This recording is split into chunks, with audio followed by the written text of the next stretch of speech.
Super. My favourite idli. சாப்பிடுங்க, சாப்பிடுங்க. ஒரு இட்லி கூடவே சாப்பிட்ருங்க எனக்காக. ஆல்ரெடி சாப்பிட்டு முடிச்சிட்டீங்கல்ல? ஓகே. அப்போ வந்து அந்த சொல்லும், "நான் எனக்காக வருத்தப்படல. நான் அவருக்காக தான் வருத்தப்படுறேன். அவருக்கு நான் என்னால என்ன செய்ய முடியும்? அவர் வார்த்தை தான்." ஆமா. அப்போ வந்து அது கேட்கும், என்னால அவருக்கு என்ன செய்ய முடியும்? அவரு அவரு என்ன வித்தாலும் பெருசா அவருக்கு ஒண்ணுமே வராது. அவர் எவ்வளோ கஷ்டப்படுறாரு. அவர் கஷ்டத்த பார்க்கவே எனக்கு கஷ்டமா இருக்கு அப்படின்னு சொல்லி வருத்தப்படும். உனக்கு என்ன வேணும் அப்படின்னு வந்து அந்த கடவுள் வந்து கேட்பாரு. ஏஞ்சல் வந்து கேட்கும். வரம் வரம் குடுக்கறதுக்காக. உனக்கு ஏதாவது ஒண்ணு கேளு. நான் என்னால முடிஞ்சத நான் கண்டிப்பா உனக்கு செய்வேன். ஆனா நீ கேட்கறது வந்து நல்லா ஞாபகம் வச்சுக்கோ. ஒண்ணு தான் கேட்கணும். அந்த ஒண்ணு எதுவா இருந்தாலும் கேளு. நான் கண்டிப்பா செய்யறேன் அப்படின்னு சொல்லும். அப்போ அது யோசிக்கும். கொஞ்சம் நேரம் டைம் குடுங்கன்னு சொல்லிட்டு யோசிச்சுட்டு இருக்கும். என்ன யோசிக்கன்னா, நம்ம இன்னைக்கு மட்டும் கேட்டோம்னா, இன்னைக்கு நாள் முடிஞ்சிரும்.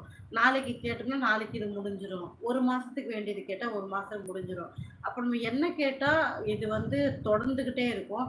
ஏன்னா, இந்த வரம் திருப்பி கிடைக்காது இல்லையா? கிடைக்காத வரம் தானே கேட்குறாங்க. ஸோ, நம்ம எப்படி கேட்கலாம்? அப்படின்னு அது ரொம்ப யோசிக்கும். அப்போ வந்து டைம் கேட்கும் இந்த ஏஞ்சல் கிட்ட. நான் உங்களுக்கு நாளைக்கு சொல்லட்டுமா? நீங்க நாளைக்கு இந்த டைம் கண்டிப்பா வருவீங்களா? அப்படின்னு கேட்கும். அந்த ஏஞ்சல் சொல்லும், "சரி உனக்காக நான் வரேன். ஒரு நாள் டைம் எடுத்துக்கோ" அப்படின்னு சொல்லும். அது இதுக்குள்ள பார்த்தீங்கன்னா, அந்த வசதியான வீட்டு வாத்துலாம் இருக்கு பாருங்க. ஒண்ணு ஒண்ணுத்துக்கு உடம்பு சரியில்லாம போய் இறந்து போகும். ஆனா அந்த ஓனர் வந்து பார்க்கவே மாட்டாரு. அத பத்தி அவர் கேர் பண்ண மாட்டாரு. அவர பொறுத்தவரை அவர்ட்ட ஒரு 10 வாத்து இருக்கு, 20 வாத்து இருக்கு, 4 மாடு இருக்கு. இப்படிதான் ஒரு மைண்ட் செட் இருக்குமே தவிர, இறந்து போறத பத்தி அவர் கவலையே பட மாட்டாரு. அத அது அப்போ அதையும் இந்த வாத்து பார்த்துட்டே இருக்கும். நம்ம இவர்கிட்ட போயிருந்தா நம்ம நிலைமை இதான் போல இருக்கே அப்படின்னு சொல்லி அது மனசுக்குள்ள நினைச்சுக்கும். அப்புறம் என்ன பண்ணோம், இன்னைக்கு அந்த ஓனர் வருவார். அந்த ஓனர் வந்து பேசிட்டு இருப்பாரு. டெய்லி அதுகிட்ட பேசுவாரு. இன்னைக்கும் அந்த ஓனர் அந்த வாத்துக்கிட்ட பேசுவாரு. என்ன சொல்லுவாரு அப்படின்னா, "நான் வந்து யாரோட பொருளுக்கு ஆசைப்பட்டது கிடையாது. நான் எதுக்கும் ஆசைப்பட மாட்டேன். நம்ம நல்லா நம்ம அன்னைக்கு அன்னைக்கு என்னவோ வரத வச்சு நம்ம சந்தோஷப்படணும். நம்மகிட்ட எது இருக்கோ, அத வச்சு இருக்கிறத கொண்டு சந்தோஷப்படணும்." ஹாய் விஜய், வெல்கம் வாங்க. சாப்பிட்டீங்களா விஜய்? சாப்பிட்டேன் விஜய். நான் இன்னைக்கு எங்க வீட்ல மட்டன் குழம்பு, ரைஸ் சாப்பிட்டேன். நீங்க என்ன சாப்பிட்டீங்க? அப்போ அவர் சொல்லுவாரு, "நம்மகிட்ட எது இருக்கோ அத நெனச்சு சந்தோஷப்படணும். இல்லையோ அத நெனச்சு வருத்தப்பட்டோம்னா இருக்கிறதுமே போயிடும். அதே மாரி அடுத்தவங்கள பார்த்து என்னைக்குமே பொறாமப்படக்கூடாது. அவங்க தகுதிக்கு, அவங்க உழைப்புக்கு, அவங்களுக்கான டேலண்ட்டுக்கு, அவங்களுடைய குணத்துக்கு, அவங்களுடைய விருப்பத்துக்கு என்ன இருக்கோ கடவுள் குடுத்தத வச்சு அவங்க இருக்காங்க. எந்த வகையிலயும் அத பார்த்து நம்ம பொறாமப்படக்கூடாது. நம்மள கஷ்டப்படுத்திக்க கூடாது மொதல்ல" அப்படின்னு சொல்லுவாரு. இதெல்லாம் அத கேட்டு முடிச்சுட்டு யோசிச்சு வச்சிருப்போம்.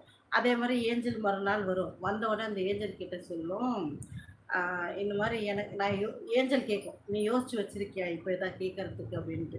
அப்போ இந்த வார்த்தை சொல்லும், "எனக்கு யோசனை வந்துருச்சு" அப்படின்ட்டு. "என்ன?" அப்படின்னு கேட்கும்போது, "ஒரு நாள் நீங்க குடுக்குற உதவிய வச்சுட்டு என்னாலயும் ஒண்ணும் பண்ண முடியாது. என்ன வளர்க்குற ஓனருக்கும் ஒண்ணும் பிரயோஜனம் இல்ல. நான் என்னால முடிஞ்சது என் ஆயுள் காலம் போற வரைக்கும் அவருக்கு நான் உதவியா இருக்கணும். அதுக்கேத்த மாரி தான் நான் கேட்பேன்" அப்படின்னு கேட்கும்.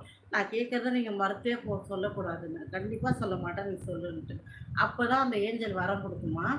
சரி நீ கேளு நான் சொல்றேன்ட்டு. அப்ப அது சொல்லுமா வாத்து, ஓகே இதுக்கப்புறம் நான் என் வாழ்நாள் முடியிற வரைக்குமும், அவர் கூட இருக்கிற ஒவ்வொரு நாளுமே நான் டெய்லி அவருக்கு ஒரு முட்டை குடுக்க போறேன்.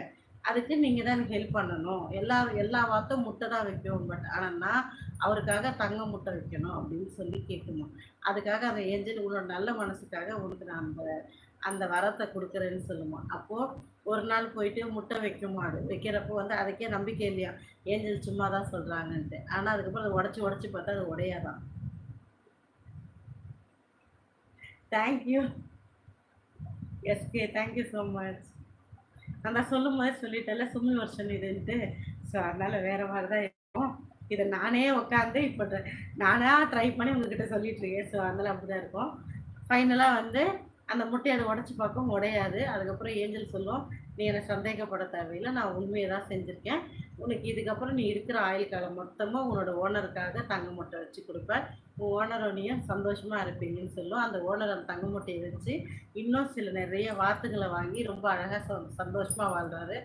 மத்தவங்களுக்கும் குடுத்து ஹெல்ப் பண்றாரு. இந்த கதை இதோட முடிஞ்சிடுச்சு.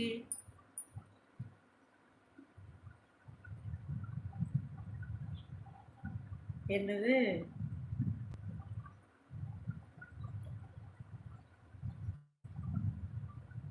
தெய்வீக சிரிப்பா?